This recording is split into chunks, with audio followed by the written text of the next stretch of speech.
इसी साल 2020 में हमने IVF का ट्रीटमेंट स्टार्ट किया। फ़ेब में हमारे सारे टेस्ट हो गए, उन्होंने सब टेस्ट कर लिए और उन्होंने फ़ेब के मिड में हमारी दवाइयाँ स्टार्ट कर दी।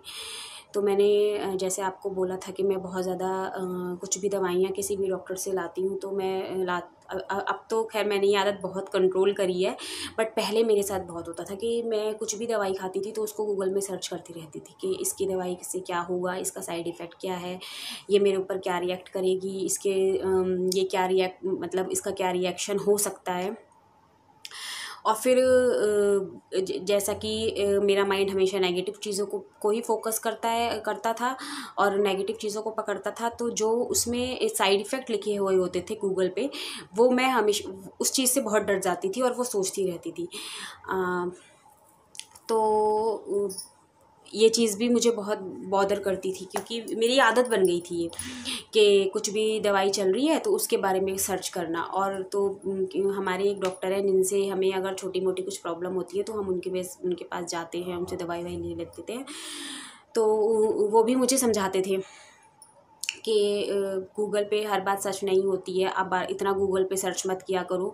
और जिनको एंग्जाइटी की प्रॉब्लम होती है तो और अगर आप गूगल पे सर्च करते हो जो भी चीज़ जो उसमें साइड इफ़ेक्ट लिखे होते हैं, तो वो हर बंदे को फ़ील होता है। ऐसा नहीं है कि आप सिर्फ फ़ील कर रही हो कि मुझे ये हो सकता है, मुझे वो हो रहा है, मुझे ये हो रहा है। अगर आप इतना ज़्यादा उसमें घुस जाओगे, बार बार सर्च करोगे, तो वो हर पेशेंट को लगता है कि अरे मुझे भी ये चीज़ हो रही है, मुझे भी ऐसा फील हो रहा है। वो हमारा माइंड सेट कुछ ऐसा होता है कि वो माइंड हमारी नेगेटिव चीज़ को जल्दी पिक करता है और हम वो चीज़ फील करने लग जाते हैं।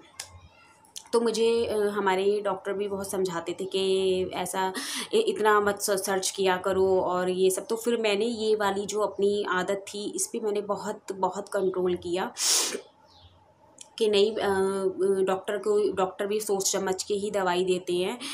और मैं क्यों इतना इनमें घुस रही हूँ, मैं क्यों इतना सोचती हूँ। तो ये चीज़ उन्होंने मुझे समझाई कि इतना मत सर्च करो, हर चीज़ गूगल पे ज़रूरी नहीं है कि तुम्हें हर चीज़ सही ही मिले। तो उसके बाद हमने फ़ेब में अपना जब हमारा ट्रीटमेंट चल रहा था तो साथ में तब तो मैं ये सब चीज़ें बहुत ज़्यादा यूट्यूब पे भी बहुत देखती थी कि लोगों का मतलब IVF ट्रीटमेंट का क्या रिज़ल्ट आ रहा है, क्या है ये वो जो सब चीज़ें देखती थी। तो वो मुझे इतना और रात में क्या होता था, मैं वही चीज़ सोचती रहती थी कि पता नहीं कैसे वर्क भी करेगा या नहीं करेगा, हमारा सक्सेस रेट कितना होगा, हमें इसमें सक्सेस मिलेगी या नहीं मिलेगी, और आगे के जो भी स्टेप्स हैं वो मैं कैसे उस चीज़ों को हैंडल कर पाऊँगी, क्या होगा, कैसे होगा, ये सब चल रहा था। तो उसके कारण क्या हुआ, मेरी फिर से स्लीप डिस्टर्ब होने लगी और मुझे रात को नींद आनी दोबारा से मुझे प्रॉब्लम होने लगी उस चीज़ में।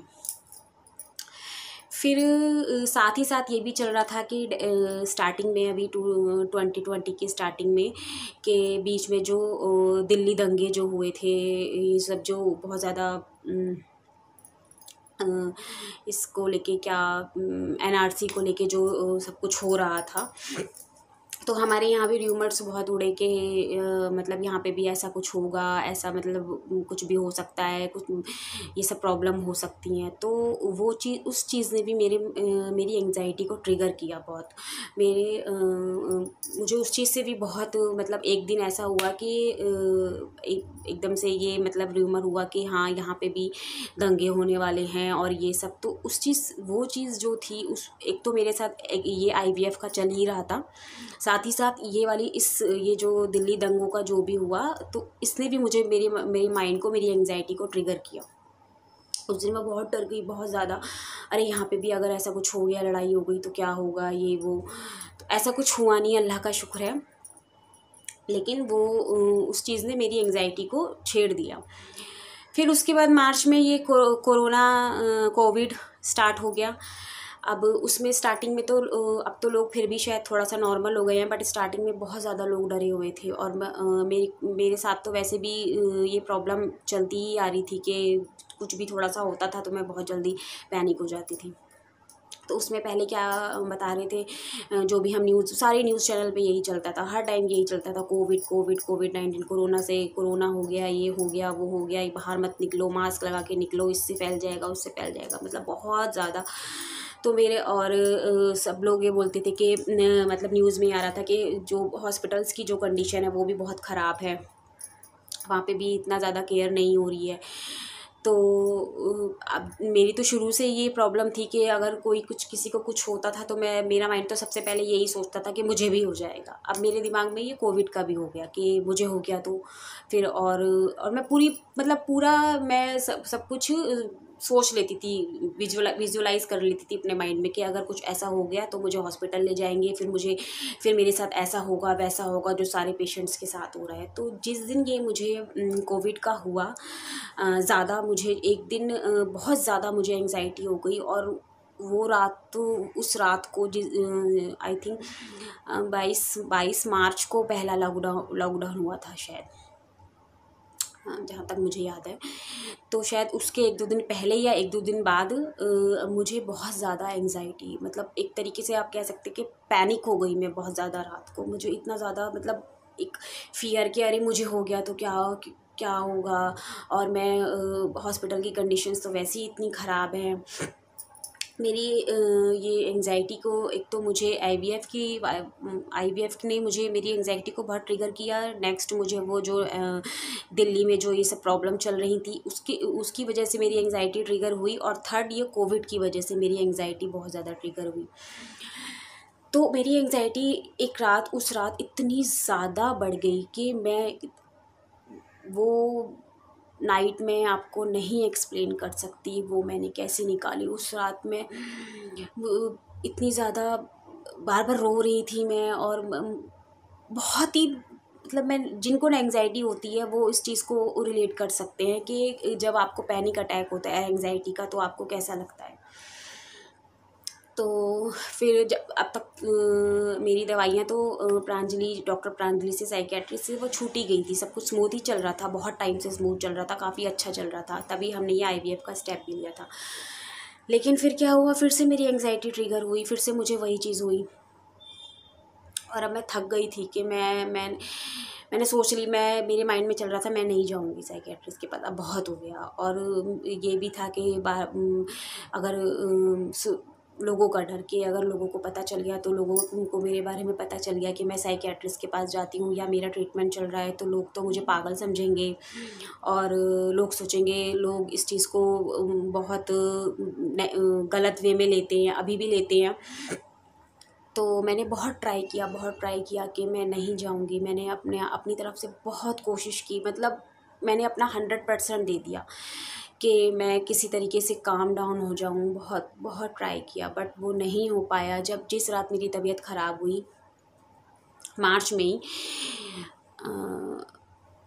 में या अप्रैल, हाँ मार्च में, मुझे ये पैनिक, जो मैं बहुत ज़्यादा पैनिक हो गई थी, पैनिक अटैक सा जो मुझे फ़ील हुआ, उसके बाद मैंने बहुत ट्राई किया कि नहीं, बट वो चीज़ मेरी कंट्रोल में आ ही नहीं रही थी। मेरी एंग्जाइटी, मुझे बहुत ज़्यादा एंग्जाइटी होने लगी थी। सबसे ज़्यादा मुझे कोविड की वजह से प्रॉब्लम, जो कोविड का ये जो एक माहौल क्रिएट हो गया था। उसके बाद अप्रैल में, नेक्स्ट मंथ अप्रैल में, जब वो बहुत ज़्यादा मेरी कंडीशन, मुझे खुद भी बहुत लो फील होने लगा, बहुत मुझे लगने लगा कि नहीं, अब तो मुझसे नहीं हो रहा कंट्रोल, अब मैं क्या करूं। और मेरे माइंड में अभी तक ये बात थी, मतलब हालांकि पहले मैं इस चीज़ को मान गई थी कि हाँ चलो ठीक है साइकेट्रिस्ट के पास चले जा, मतलब मैं रेडी हो गई थी, बट वो बात मेरे माइंड में अभी भी थी कि साइकेट्रिस्ट का एक आप कह लीजिए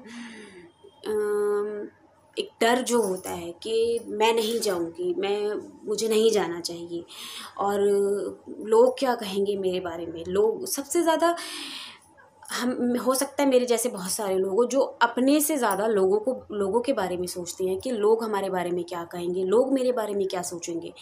हालांकि जब हम प्रॉब्लम में होते हैं तो कोई नहीं आता तो कोई लोग जो पीपल हम करते हैं, कोई नहीं होता हमारे साथ हमारी प्रॉब्लम में, हमें खुद ही फेस करनी पड़ती है। लेकिन उस टाइम पे जब मुझे डॉक्टर के पास जाना चाहिए था, बिल्कुल जाना चाहिए था, उस टाइम पे भी मैं लोगों का सोच रही थी कि अगर लोग क्या सोचेंगे मेरे बारे में कि मुझे मतलब साइकोलॉजिकल प्रॉब्लम हो रही है। बट फिर भी मेरे हस्बैंड ने मुझे बहुत बोला कि नहीं, तुम बहुत ज़्यादा मतलब तुम क्या चाहती हो, और ज़्यादा प्रॉब्लम बढ़ जाए तुम्हारी, जो तुम पहले कंडीशन में थी उसमें तो नहीं जाना चाहती हो। तो ऑब्वियसली कोई भी नहीं चाहेगा कि हम उस कंडीशन में जाए, हमारे जो बहुत बुरे डेज़ रहे हैं। तो मैं फिर अप्रैल में गई। अप्रैल में तो लॉकडाउन चल ही रहा था, तो उस टाइम पे हम निकले, घर से बाहर निकले, सेफ्टी के साथ निकले। और वहाँ पे हॉस्पिटल में क्या था, काफ़ी चीज़ें कोविड की वजह से चेंज हो गई थी। डॉक्टर्स नहीं आ रहे थे, बहुत कम डॉक्टर्स की ड्यूटी लग रही थी, और बहुत ज़्यादा प्रिकॉशन वहाँ भी हो रहा था। बहुत ज़्यादा पेशेंट्स को वो नहीं देख रहे थे, लिमिटेड पेशेंट्स को देख रहे थे। और पहले वो कोविड का मतलब जो भी स्क्रीनिंग अभी भी जो होती है फीवर की और ये सब चीज़ें सब टेस्ट कर रहे थे, उसके बाद ही आपको एंट्री मिलेगी।